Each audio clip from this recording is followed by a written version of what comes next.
Presiden Republik Indonesia Prabowo Subianto menerima kunjungan balasan dari Presiden Republik Belarus Alexander Lukashenko di Istana Merdeka Jakarta Kamis kemarin.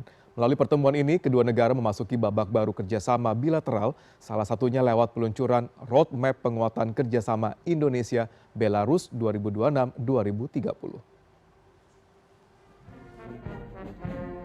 Setelah Presiden Prabowo berkunjung ke Republik Belarus pada Juli 2025 lalu, kali ini giliran Presiden Belarus Alexander Lukashenko yang melakukan kunjungan kenegaraan resmi ke Indonesia.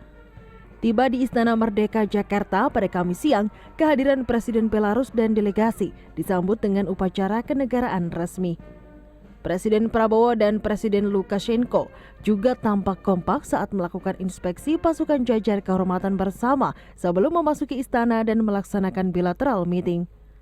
Dalam keterangan persnya, Presiden Prabowo menyebut Indonesia dan Belarus sepakat meluncurkan peta jalan penguatan kerjasama kedua negara tahun 2026 hingga 2030 yang akan menjadi kerangka pengembangan hubungan bilateral selama 5 tahun ke depan. Peta jalan ini mencerminkan komitmen bersama untuk kerjasama yang lebih terarah dan konkret. Di bidang ketahanan pangan,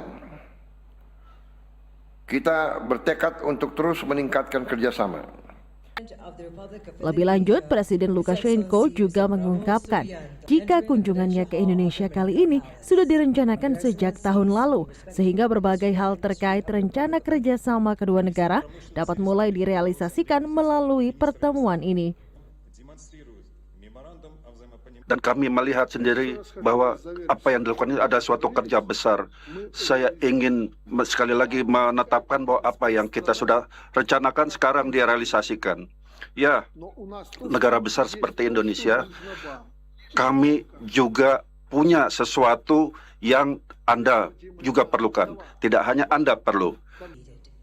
Sebelumnya, Indonesia dan Belarus melalui Business Forum dan Business Matching di Jakarta juga telah menyepakati kerjasama yang ditargetkan dapat mencapai 500 juta dolar Amerika Serikat atau sekitar 8,95 triliun rupiah di berbagai bidang strategis. Di hadapan Presiden Indonesia juga Presiden Belarus turut ditandatangani 7 nota kesepahaman atau MOU di berbagai sektor strategis oleh masing-masing delegasi kedua negara. Adapun 7 nota kesepahaman yang ditandatangani langsung di hadapan Presiden Indonesia dan juga Presiden Belarus mencakup berbagai bidang strategis, diantaranya bidang industri, kemudian juga kesehatan, kebudayaan, riset, hingga penguatan di sistem keuangan. Baik Presiden Indonesia dan juga Presiden Belarus meyakini penandatanganan nota kesepahaman juga pertemuan bilateral hari ini akan semakin menguatkan hubungan bilateral di antara kedua negara dan menjadi tonggak baru kerjasama antara Indonesia dan juga Belarus. Dari Jakarta, Nabila Putri, Imam Khairib melaporkan.